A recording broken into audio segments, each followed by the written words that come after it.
Hello, everybody, and welcome to the Jeff Ahern Show. Good to see you all.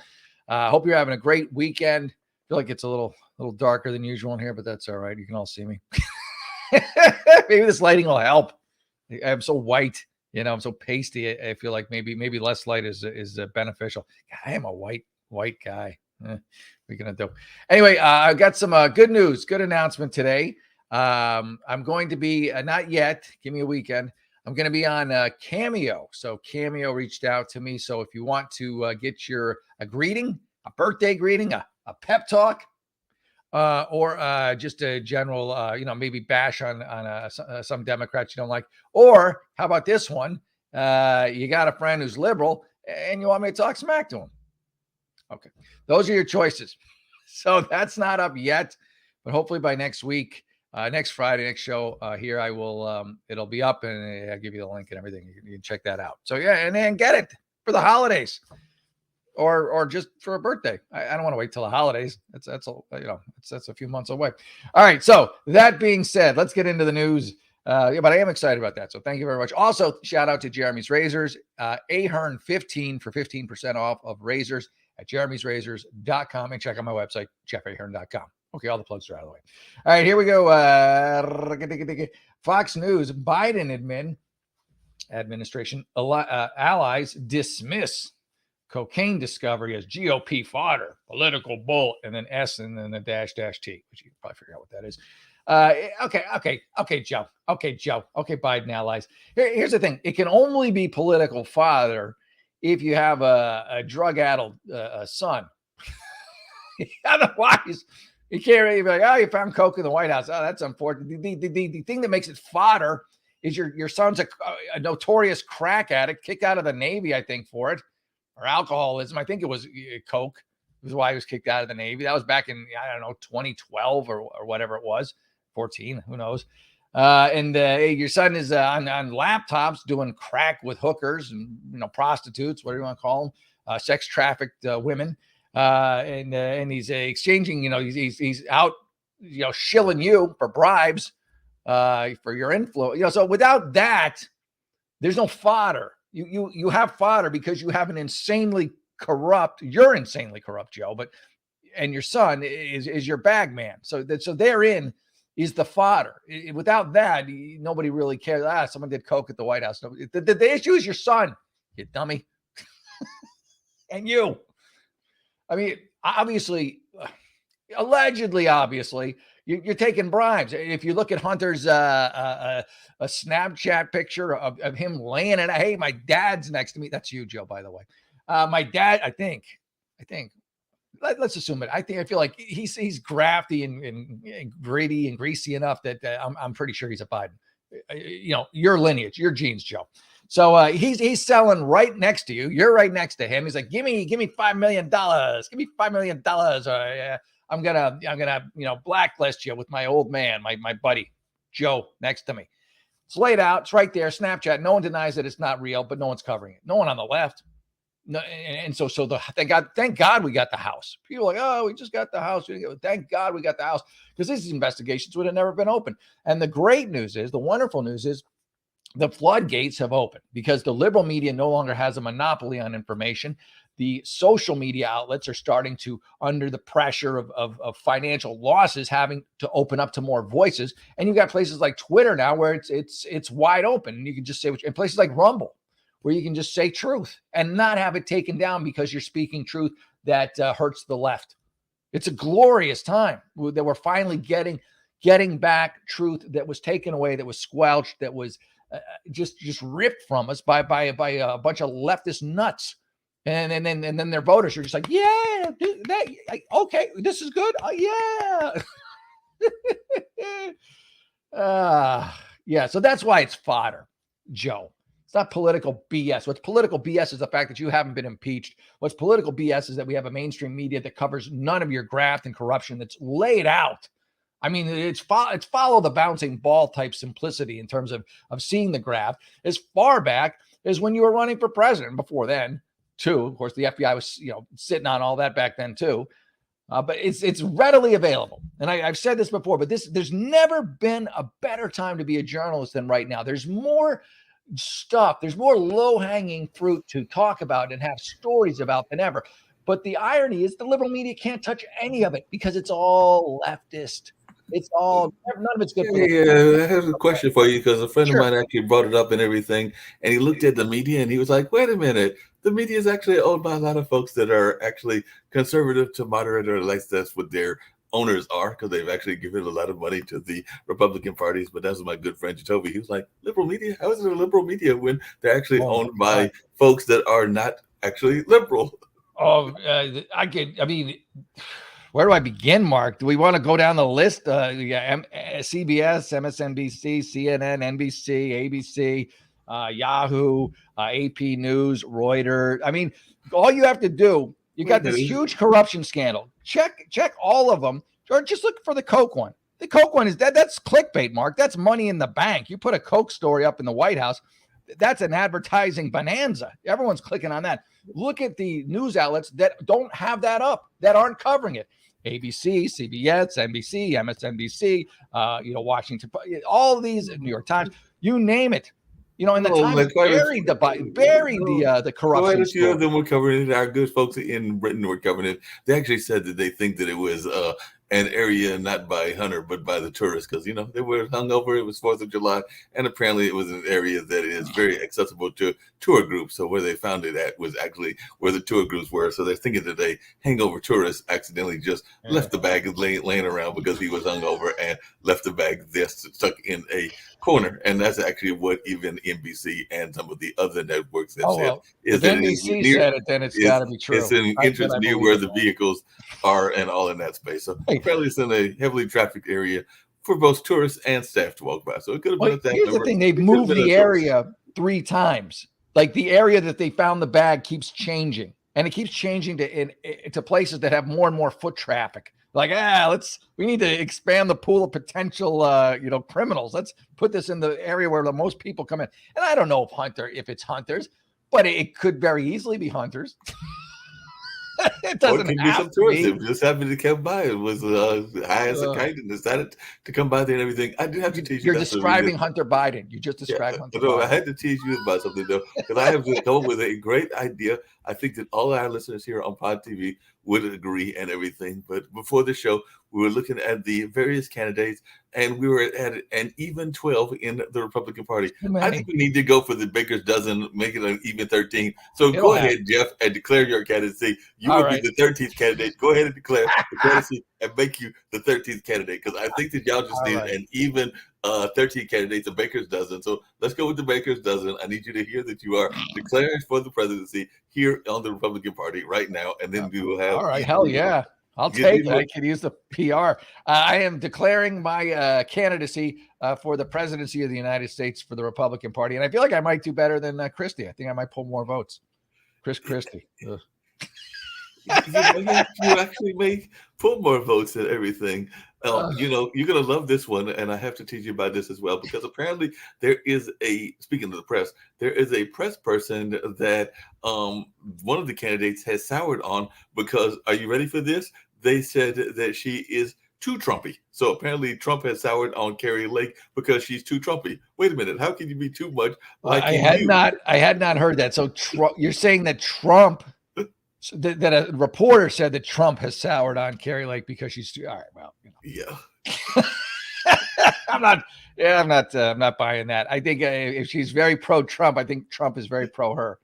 It's just Well, like I said, she call me was a crazy, TV but I news feel like that's not anchor likely. turned Arizona gubernatorial candidate, and she claims in Trumpy fashion that she lost the 22 election because she was a victim of election fraud. So she has repeatedly landed herself on the short list for Trump's 2024 running mates, thanks to her slavish display of definitely MAGA kind of things and definitely a lot of other things. But now several Trump aides are telling the Daily Beast that he is souring on the idea of her being the vice president. She's a shameless, ruthless demagogue who wants power and will do whatever she wants to get it, is what a Trump advisor told the Daily Beast. The advisor added in recent months, Trump has been less enthusiastic about Lake himself. So apparently, while he used to be really in love with her, now he's feeling that she's a spotlight now. So definitely, most politicians spotlight hounds. I thought that was that's the whole point of being a politician. You're attention whore.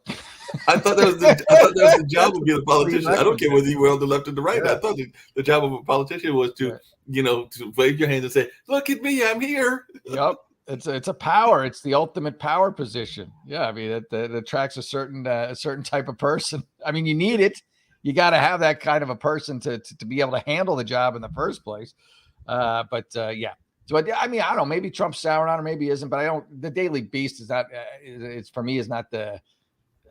I'd have to fact check that story a lot. You might want to maybe he's souring on her, maybe he isn't. It's possible. I don't know who his running mate's going to be, but he's going to look at. I would assume, like, I don't know. Trump's going to do whatever Trump wants to do, but logically, you would look at who's going to pull you votes, who might get you a state that you need to win. Something like that. Pull a governor out of a state, out of a swing state, or someone at least popular who can pull a swing state your way.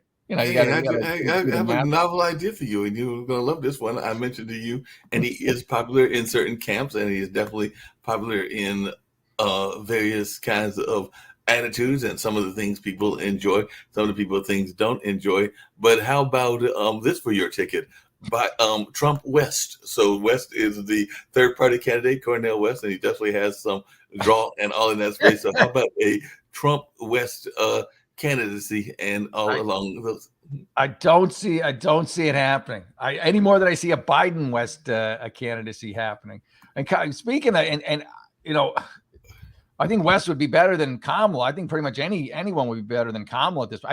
West would get. I don't want to give the Democrats any ideas, but West would get him like the fringe vote if they made him like VP. Kamala's out with more word salads. I didn't have a chance to really look at it. I just saw briefly, and she's just like making no sense again, like she always does, and then laughing at the end of it. Some other group. I mean, this is it's like she's less popular than Biden. That's like almost statistically impossible, but it's apparently true. Nobody's popular as a politician. I told you. I think we're going for a monarchy and everything. There was a mayor of New York, I think he was a Democrat as well, that apparently is going through a divorce. So now people are talking about that and all in that space, because Bill de Blasio was part of a interracial relationship, and sometimes that's become almost passe that people don't even care, but some people do care and everything. But definitely they are going their separate ways and all in that space. But Bill de Blasio and Charlene McRae are separated, and I saw that was a news story that was out there, and they were saying that they weren't necessarily divorcing, but they were going to separate it. I guess try to figure out what was going wrong. People. We're going to go out and horn dog. We're not attracted to each other anymore. We're going to go out and get it on with other people. It's like a story we don't need to have. Like I read it too, and I'm just like, okay, good, congratulations. Well, Gwyneth Paltrow used the terms that I had never heard about. Apparently, when she got divorced, but she came up with this term, and maybe that's what they're doing, called conscious uncoupling. So that's what she used to describe the term to describe her divorce from Chris Martin. And celebrity breakups have never been the same. So if you're famous and your split isn't iconic and inspirational, what are you even doing? So apparently there is a new term. It's called conscious uncoupling. So I guess you just make a conscious decision to uncouple and to go your separate ways in whatever those separate ways are. So they said that there's just in an open marriage, and in this day and age, that's only interesting if you broach the idea of non-monogamy to your normal partner just after marrying them, and it ultimately leads him to choose your billionaire father over you. So definitely that could be an issue as well. So that's some of the things that were coming out of the interview and all in that space. But he ran for Congress, and apparently maybe it's a Tinder profile. So I'm sure he does. Maybe he's gonna pop up on Tinder. Maybe de Blasio is gonna pop up on Tinder, or one of those other swipe left kind of things in that space. So maybe that's the plan. Left for de Blasio. Left makes sense. Yeah, I mean, it's absurd. And then Gwyneth Paltrow, she's just so pretentious. It's disgusting. It's like, get over yourself. If anyone ever needed to get over themselves, it's Gwyneth, with her vagina candles and her anal bleaching and her, like, whatever, just weird conscious uncoupling. Ugh, she's insufferable. And apparently De Blasio said that he occasionally had doubts about their marriage because apparently his now separated loved one had previously identified herself as a lesbian. So maybe it was a situation where they were doing that arrangement to win votes. I don't know, but Yeah, of course. I guarantee it was for votes. It was like, De Blasio he was one of these, probably the worst mayor in New York history. I mean, Eric Adams, I'm not a big fan of him, but De Blasio was, I believe, far worse. De Blasio was a buffoon. He caused just mayhem in New York with his policies, education, drug, you name it. And then Eric Adams came in, and Eric Adams, these policies are already in place, and he's too much of a chicken ass to change any of them. So it's all spiraling out of control with DA Alvin Bragg, the progressive, liberal DA there, and the no cash bail system and all the sanctuaries. It's just, and Adams is just sitting there going, do something, change something, Adams, and stop running around like a big crybaby. Speaking of doing stuff and gaining something, people slave owners. Well, speaking of doing something and gaining Holocaust stuff, survivor, a slave owner. But speaking of that and gaining stuff and all along those lines, I did see that one of your other mayors of New York has said, there's this cocaine running around and everything. I've investigated a lot of other things. I've been in the federal government. I've served under Trump. I've done a number of other things. So if you want me to, I will investigate for you. So apparently Giuliani has said that he will investigate the cocaine if folks will just call him in to be the investigator. So you ready for the Giuliani cocaine investigation? Because he said that, look, I'm willing to come in there and investigate and see what the core issues is and what's going on here and come to the bottom of this. Giuliani needs to drift off. He needs to go away. He's a disaster. I mean, I thought he was an amazing mayor when he was mayor of New York. Outstanding, great job, terrific, bravo. But since then, the cracks have started to show themselves. He's got like some weird sex slave thing going on with one of his allegedly aides or something. That kind of was in the news and then it wasn't anymore. And he just, he's got a lot. I think he's got a lot of lawsuits on him and just, I don't know. I wouldn't want nothing to do with. He's like toxic to me right now. I wouldn't want to touch him. But at the time, give credit where credit is due. Great mayor of New York. He was terrific. He really fixed things there. He's a great prosecutor in New York. And then, I don't know, he just lost his marbles or something. He lost his marbles, and now he says that he wants to investigate the case of the cocaine that apparently. There's nothing wrong with investigating the case, but I mean, he's just looking for his, 15 more minutes of fame. He's like, hey, remember me? Remember? I'm no Biden fan, as you know, but one of the funniest moments, I think it was Giuliani who they thought they were booking a hotel. Do you remember that one where they thought they were getting the Ritz-Carlton or something, or just some hotel, and it wound up being like some body shop because it had the same name but it was different. So they gave this I think it was Giuliani gave a speech. That's just crazy. But speaking of Biden, and like I said, I might have voted for him once or twice. Who knows what I'll do this next election and all along those lines. But I did remember something that I had forgotten because I was trying to remember a friend of mine who passed away, but she was part of the hearings with Clarence Thomas around Anita Hill. So she was one of the witnesses and was a storyteller, had written a couple of books. And like I said, I can't think of her name, even though she lives here in Durham and all in that space. But then what I had forgotten about was that during those hearings, there was the judicial hearing that was going on, and some people thought it was a great hearing. Some people thought it wasn't all that fair and that it could have been handled better, was actually administered by none other than our current president. So I'd actually forgotten about that, but then I was looking up. I forgot about that. Yes, he was actually the person in charge of the Clarence Thomas hearings and all in that space. So when I don't consider that a feather in his cap either. I mean, there he is again being racist, going against an African-American guy, just trying to, get his judgeship. But he doesn't want him to get it because he's black.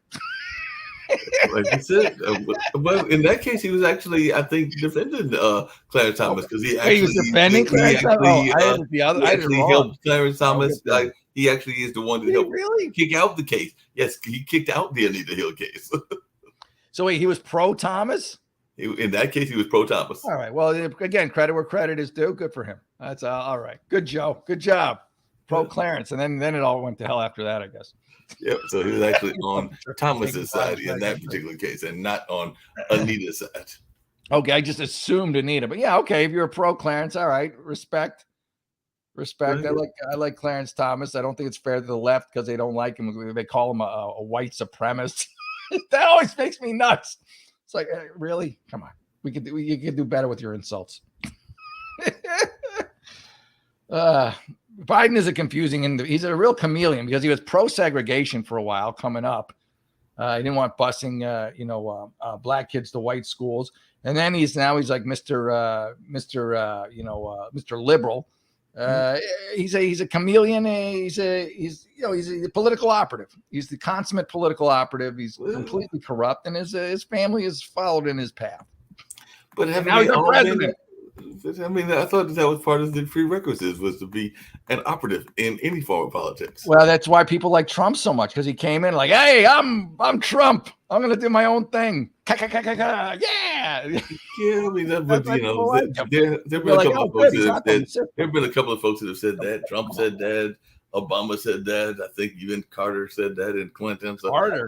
I like Carter now. I didn't like him as a president. But I mean, he was a peanut farmer. He's probably my favorite president after he was president. Like he just seems like a really good guy. He's always helped building houses and running around. He's still alive, right? I mean, he's still alive. As a matter of fact, him and Rosalind just celebrated I want to say it was their 77th anniversary. So they've been married forever and everything. We already double checked that, but I know I was looking online. They were talking about this.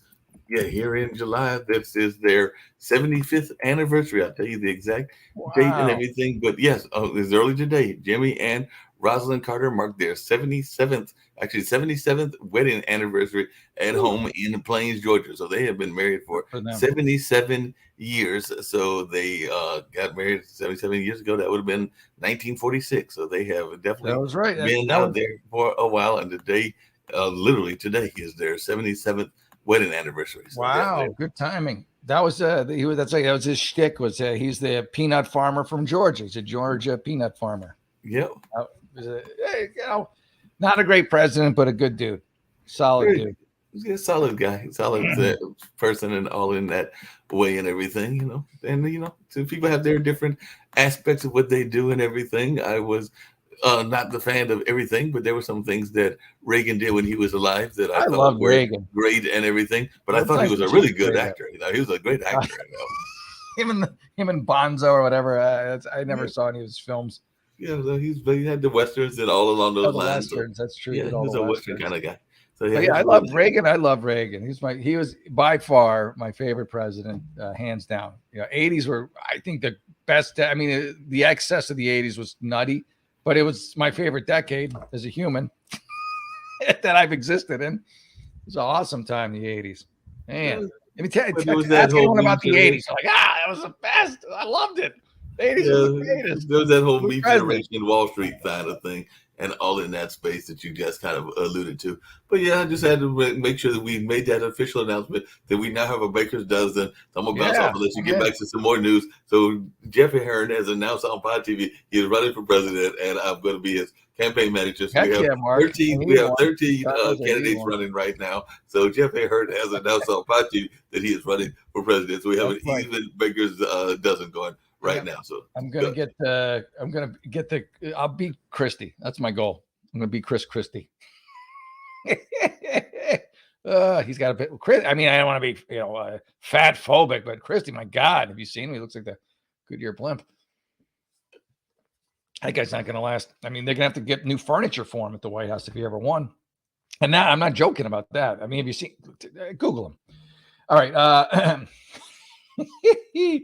Should I go? Let's see. DeSantis makes bold statement. What's his bold statement? Do I want to click on it? Yeah, I'll click on it. Oh, I'll click on that and then I'll do the next one. Let me see. So DeSantis is saying, now again, I'm good on the, not even good, I guess, on the GOP, normal on the GOP, that they're going to have primaries within the party. So the potential the candidates for the presidential nominee to be nominated for the presidential candidate have a chance to debate. The Democrats aren't doing that. They're not allowing it. They're not allowing it because Joe Biden can't handle it. He's a feeble-minded buffoon. And they don't want to point it out within, I mean, how are they going to, they would have to assault their own members of their own party that to pointing out that Biden is clearly cognitively deficient and can't handle the job.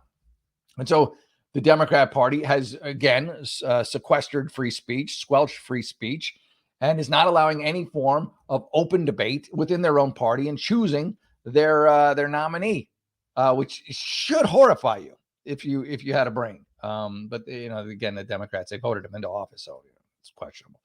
And let's talk about the disparity. Me and Mark were just discussing. 13 candidates now. Thank you.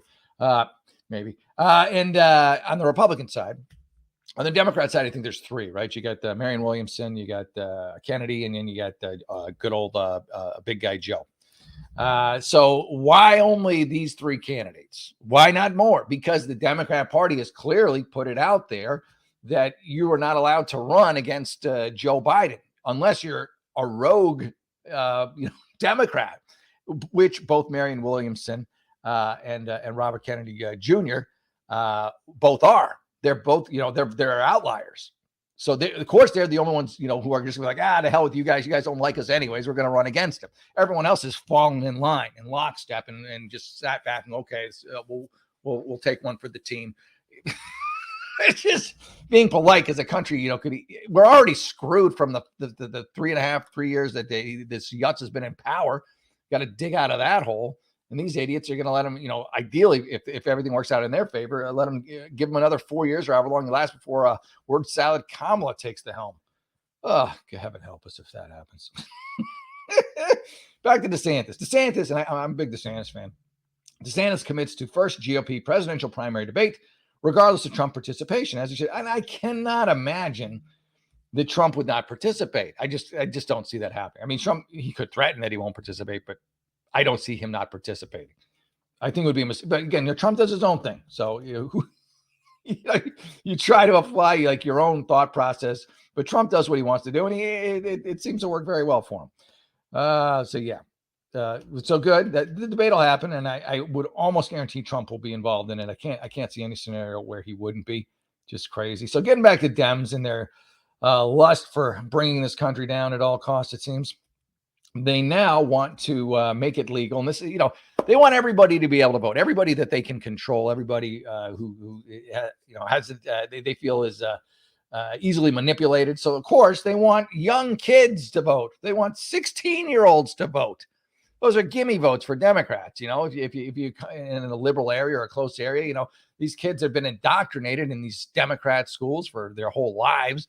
So they instantly hate Republicans. They're incapable of free thought, of logic, of reason, because that's what the Democrat controlled school boards have this squashed out of them. And so, these are gimme votes, and they need them because more and more people who are developing cognitive abilities are realizing what a disaster the Democrat Party has been for them. So they want 16-year-olds. I think it's in Massachusetts.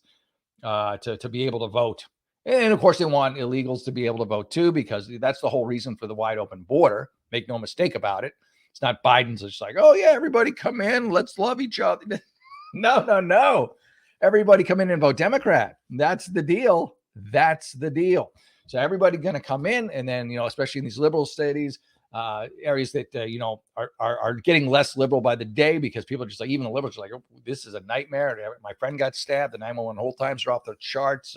The cost of living is high. You name it. It's bad. It's in a liberal city. So they need these new influx of voters to dupes to vote Democrat in the next election in order so they can maintain power. So this massive voter drive, and with it, fentanyl and sex trafficking and everything is coming across the border. And they want to make everybody a citizen, and they want everybody, the younger, the better, to be able to vote. If they could, they would probably lower the age or restrict the age. If you're like over, say, 60, 65, you wouldn't be able to vote because you probably would vote Republican. You've got wisdom, ideally. You've lived your life. You've seen what communism and socialism done. You may have even fought in a war to prevent it. So you realize the dangers of the left. So they wouldn't want you to vote. They want some dopey kid who they've been, telling to hate Trump for his whole school career to vote Democrat in the next election. Duh. All right, let's talk about what's going on in the New York Post. It's sad. I usually don't do the sad stories because they're sad. Let's be upbeat. But yeah, so mom of a CVS worker charged with murder and fatal stabbing of serial shoplifter. He said acted in self-defense. So you got a serial shoplifter, and there'll be a court case and they'll figure out what happened. But serial shoplifter, that alone should be a trigger. Should be something that you would be serial. Really? Why? How is that possible? Why would a person who shoplifts be able to continue shoplifting? Because it's New York. Because it's a liberal city. Because there is no consequence for shoplifting. There isn't. That's why people keep doing it. That's why more people keep doing it. That's why stores keep closing. Go to San Francisco. You've got the downtown area decimated. Stores can't stay open. Nordstrom, Target's got everything locked up. CVS is closed. The Westfield Mall, the biggest mall, that just closed. Old Navy's gone. I mean, it's a long list. Not even counting the mom and pop shops, Whole Foods. They can't stay in business because people just come and steal everything and leave. If you have a business model where customers need to pay for your goods and services for you to stay in business, you can't succeed in San Francisco. You can't stay in business. You just watch all your merchandise walk out the door and I guess sit there and smile. What else are you going to do? So this is the liberal utopia. Now, why would people do that? Because they get away with it, because there's no consequences for it, because store policies prohibit employees from stopping them, because store policies prohibit employees from even calling the police, because store policies prohibit them from even filming them. A guy just got fired. I think it was in California, probably, but it could have been any liberal crap city. He worked at the store as a supermarket, but the guys are stealing laundry detergent, like $500 worth of laundry detergent. They're very casual about it. They put it in their car and they walk it out to the car. He's not doing it. He's filming them, and he took off like the tin foil that they put over the license plate so to get the plate. Never touched them. He's making comments that they're thieves. Well, you hurt their feelings. Oh, boo-hoo. So they fired him. Now, meanwhile, because of the video, the police actually were able to catch the shoplifters, although big deal. It's California. That's like a misdemeanor ticket. In California, because of in Los Angeles and San Francisco, places like that, they have something called Prop 47, which means if you steal up to $950 worth of goods, it's a misdemeanor crime. It was lowered from a felony to a misdemeanor. So it's a ticket. It's like a parking ticket. You're not going to jail. You probably won't even get the ticket. The only reason the cops went after this guy was because it became a big news story. So, and again, I just don't support stores. I don't support governments. I don't support anyone who doesn't understand the concept of deterrence. And so here you have a shoplifter, a serial shoplifter. This doesn't happen if this shoplifter, after his 7th or 8th or 9th or 10th or whatever, 12th time shoplifting, goes to jail. He's not out to be killed. He's not out to kill someone. He's where he should be. He's incarcerated. Jesus. Makes me nuts. The Britney Spears backhand thing. That's messed up. Britney Spears, in case you didn't know, went up to a guy named Victor. He's an NBA guy, or will be. Victor again, he's newer. I don't know how to say his name. Wembanyama. And asked for an autograph. Didn't ask. Actually, she grabbed his back and like tap, or whatever, trying to get his autograph, his attention. So the security guard, big dude, bang, backhand, knocks her to the ground. Like, what the hell? Look at is this really a big threat? The Britney Spears sized woman just like, hey, I mean, this is what happened. He's a very popular guy. This must happen constantly. And you're just going to backhand her? What the hell's the matter with you? And the NBA stars like, oh, he's on his security team side, probably because he doesn't want to get sued, but I hope he does because of his response. His response should have been, oh my God, this is terrible. I'm going to fire the security team. There's no excuse for this. His response is, well, she was trying to grab at me. Shut up. You're a 7'7" dude. It's Britney Spears. I don't know. Was she 5'4"? I don't know. You really? You're in imminent danger that your nut security team had a cracker in the head. Jeez, man. Yeah, not great way to enter the NBA, dude. Like, people just apologize. Be in the wrong, even if you're not directly in the wrong. Just, I am so sorry. Is it such a hard thing?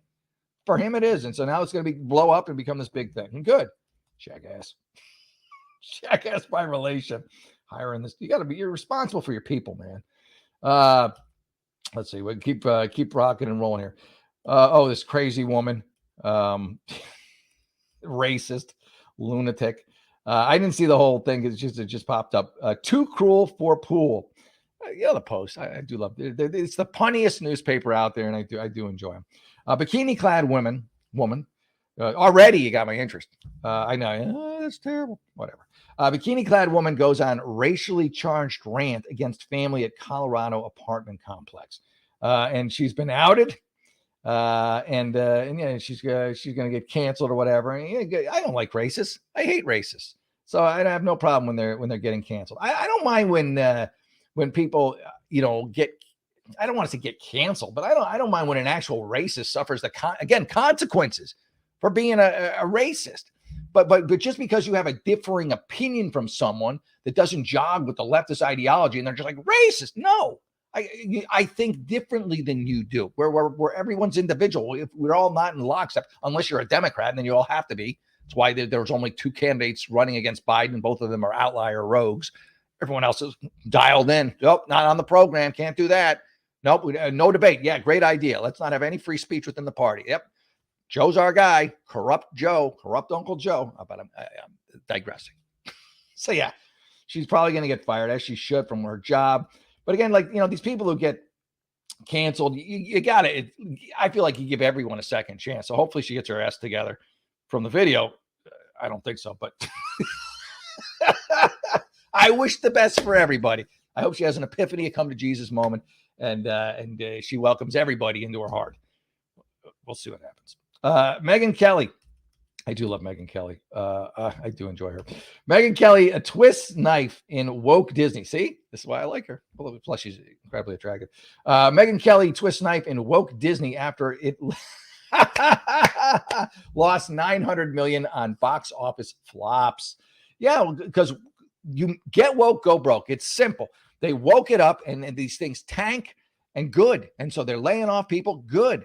And their parks are way overpriced to begin with. So I have no problem with any of this. If you continue to follow the path of wokeness instead of the path of entertainment, the path of unity, then you should suffer the financial ramifications. Again, it's called consequences. Without consequences, you have the left. I don't know, pick a movie, pick a woke Disney film, and you'll like a Lightyear, whatever it was, that train wreck, just any Disney or Pixar movie where people are making out, saying we don't need it. Just run the film. We don't need a lot of sex in the Disney, in the G-rated, the Pixar films. You're kissing, whatever. Entertain us. That's why we're not coming for woke lectures. Clearly, you're losing $900 million in box office. No one wants to see your crap woke lecture. Entertain us. Look at the Mario movie. Killed, destroyed, amazing, phenomenal. Why? Because it goes to entertain kids. There was no agenda. There's no woke. You don't have to have a woke agenda. And if you do, good. You should lose money, dopes. Just do your job. Entertain. Hey, Mark, how's it going? You froze, I think. There you are. Yes, Big Ed. I had to bring up an issue that I thought you would love getting a kick out of, and I actually saw the commercial. But speaking of a woke agenda and getting a reverse woke agenda and everything, apparently the 5 folks at Budweiser tried to clean up their act, and they ran an ad involving the Folds of Honor, which is a scholarship program for the United States Armed Forces. And already they are getting a lot of flack because I guess folks are still mad over the whole thing with Mulvaney. So they are definitely going on. And that happened on the July 4th ad where they are featuring members of the United States Armed Force discussing the educational scholarship program that they have called Folds of Honor. And apparently they said that they've been believing in this program for 13 years and that they were honoring what is going on and all in that space. But I'm sure it is a reaction to the earlier conversation. So sometimes if you try to do a makeup, then the folks don't always like the makeup, because apparently there is folks that are disgusted at what happened on this 4th of July ad and all in that space, even though, like I said, it's a ad where it's a big football field and they're talking about how many scholarships they are giving to they haven't addressed the underlying issue. They have not apologized to their primary consumers, to their brand loyalists. They refuse to apologize. So all this is seen as just another opportunity to apologize where they haven't, where they're digging in their heels and saying, no, we're never going to apologize. We're never going to. People are like, all right, we're just not going to drink your beer. You can come up with all these, sentimental Americana commercials you want. What they need to do is say, hey, do a commercial where they fire their CEO and make that the commercial. Look what we're doing. They bring a camera and they fire him. And then he's like, what? Huh? You're fired. Get out of here. You did a terrible job. You never apologized. We want our loyal customers back. And then they bring in some American patriot guy come out to be the new woke CEO and not woke CEO. Or they got the same problem. And then now they're like, all right, yeah, give me my Bud Light. Sales go back. Well, and you're gonna love this. You're gonna love this. We're actually gonna name the guy, but apparently on April 14th, Bud Light CEO Brendan Whitworth responded to the controversy, earlier controversy, with the statement: "We never intended to be a part of a discussion that divides people. We are in the business of bringing people together over a beer." So I guess that's what they thought they were doing with this particular commercial, was bringing people together over a beer. There's and no this apology. There's never been an apology. He has never said sorry, and the horse has left the barn. It's well past time. He's got to go. They got to fire him, and even then, I don't know what to help. But at this point, why the hell not? What do they got to lose? Like I said, I saw the commercial. I thought it was a brilliant commercial, in the sense of commercial, but it still doesn't address the underlying issue. Isn't that they're, whether or not they're supporting this scholarship fund? It's just their complete disregard and disrespect for their core customers. And I drank Bud Light in college. I'm like a big Bud Light guy. It's not that good a beer. You only really drink it because of brand loyalty, of what you associate with it. And once you lost that, which they have, why wouldn't you just drink Modelo, which is what people are doing, or some other beer? There's no. Wait, hold on a second. I gotta tease you now. You can't drink Modelo. Modelo's down from a Mexican society and all of that. So yo hablo español. Me gustan mucho las latinas porque muy bonitas. Next thing I know, you're gonna tell me that you like the beer that I like, which is actually a beer from Holland, because I am actually a fan of Heineken and a fan of Yuengling. Yeah, Yuengling. Yeah, I'm just using Modelo as an example. My favorite beer, I like Guinness, I like Heineken, I love Yuengling because I don't get that very often. Not in the right area for it. It's probably at the store. And actually, also, I like, although it's a Budweiser product now, so I don't know, but I still, don't tell anyone I drink it still. I like, it used to be an independent brewery down the way, and it was, and then they bought Golden Road Brewery. They make good beer, but they got bought out by Bud Light because they were too good. And, I'm a big fan. But I was just curious as you were talking about that, because I did think about that Fold of Honors commercial and all along those lines. It's a great commercial. In any other time, if any other company ran it, I'd be like, all right, yeah, America. But patriotism and all of that stuff. Bud Light, you're like. But we do need to give a shout out, and I'm going to let you go back to the rest of the news, but we got to get a shout out to the microbreweries. We do have several of them around here in North Carolina, and I'm a big fan of the microbreweries, and they do some amazing job both here on the East Coast and the West Coast and a number of other places as well. And sometimes they even are branded according to the communities, because I know there's one in Harlem called Harlem Brewer that Celeste Beatty has done, and there are a number of other great ones that are out here, including some that are even in this area, like Full Steam, and some others that exist. So in Ponosaurus. So there are some great microbreweries out there as well. So big shout out to the microbreweries. Yeah, I enjoy good beer, which is why I never drank Bud Light. I shouldn't say in college. If it was in a an ice chest and I'm at a party, I'll grab it. But not anymore. Not anymore. All right, I'm almost done, but I want to just check out the dailymail.uk. It's always interesting. They usually have good stories there. They have like more in-depth stories, I find. I don't know. There's more information in them. Vanna White thinks Wheel of Fortune bosses have a lack of respect for her and believes she's replaceable. Well, you are, Vanna. You and Pat are a team. You've been there forever, but you're also like near Walker age, where you're going to have like a little thing with the tennis balls and you go on, turn the letter and then go back. They might have like a moving walkway for you, just slide you out, change the letter, slide you back. Vanna, we all age. You and Pat were a team. If you want to stay on, but don't make a big stink about, them not, giving you, employment for life. It's not a government job. Anyway, Vanna, she thinks there's a lack of respect for her, and she believes that they believe she's replaceable. Again, Vanna, we are all replaceable. It's only your ego that makes you think you aren't. After hiring Ryan Seacrest as Pat's successor without consulting her, well, Vanna, I don't think. Here's a newsflash, Vanna. I don't think they want you to stay. I think they were kind of hoping when Pat left, you would too, and just retire gracefully. I don't know. You gotta have some hobbies, right? You gotta have some stuff. Go live your life. Go enjoy yourself. The wheel was great. How long do you want a job to last for? Dear God, man, don't get so greedy. I mean, what would her hobbies be? Playing Scrabble? I mean, she was the letter turner for a number of years and everything, or maybe she's going to play. She could go to Scrabble games and turn the letters over for people. Like, she wouldn't play the game, but she would just be there to turn everybody's letters over. Like, keep sharp with her skills, with her skill set.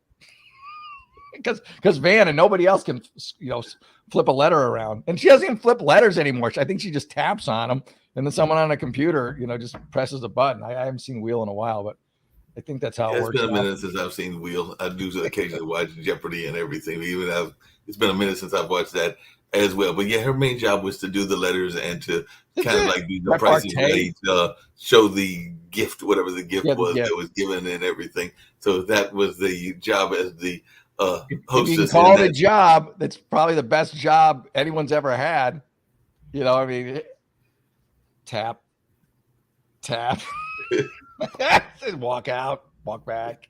Get paid lots of money. Greatest job ever created. Get paid lots of money for doing it, because I think she had a pretty lucrative contract. Oh my God, her and Pat were our mega millionaires. I mean, it's not like she wasn't getting paid before, and for nothing. They film those things. From what I understand, they film them all in like a very short period of time. They just kind of crunch them all together, and they knock them all out. And so then they film the whole season relatively quickly, and then they got the rest is just free time for them. They don't go to work every day. Free time, do whatever they want to and everything. Because isn't basically, like I said, it's been a minute since I watched Wheel of Fortune, but isn't Wheel of Fortune basically just glorified Hangman? Because as I recall the game of Hangman, it's basically a glorified version of Hangman, isn't it? Yeah, you just pick the letters, and that's it. It's a Hangman. Whoever guesses it first wins. Yeah, basically it is. It's a glorified version of Hangman with some bells and whistles on it. Right. They got paid millions, if not billions. Millions. They get residuals, and I'm sure like they've had to work into their contracts when they're bought by Game Show Network, or they get money off of the purchase of they're loaded. No, let it go. All those game shows are loaded, and definitely people have had to let go. Bob Barker had to let go of Price is Right, and a number of people have had to let go of a number of things. Alex Trebek had to let go of different things. Alex was great till the end. I always loved Alex, and I mean Van and Pat were. They were all great. I will say, I know this is off the topic of news, which you usually talk about, but I will say that on the game show, and I used to have it on my phone, one of the greatest games, because it was silly, and also it was just great when the thing would come out in the end and everything. But it was really fun watching and or playing Press Your Luck, because they would have that the whammies thing, the whammies. Yeah, I love Press Your Luck. That was the best, because that was like old school game show with the big wheel, and then the little guy would come out, like the little cartoony guy, the whammy. That was great. I love that show. Yes, I love that show, and I also loved Family Feud, just because some of those feuds would be quite hilarious, because they would be sitting there arguing with each other over whatever they were trying to decide and everything. And Steve Harvey is his.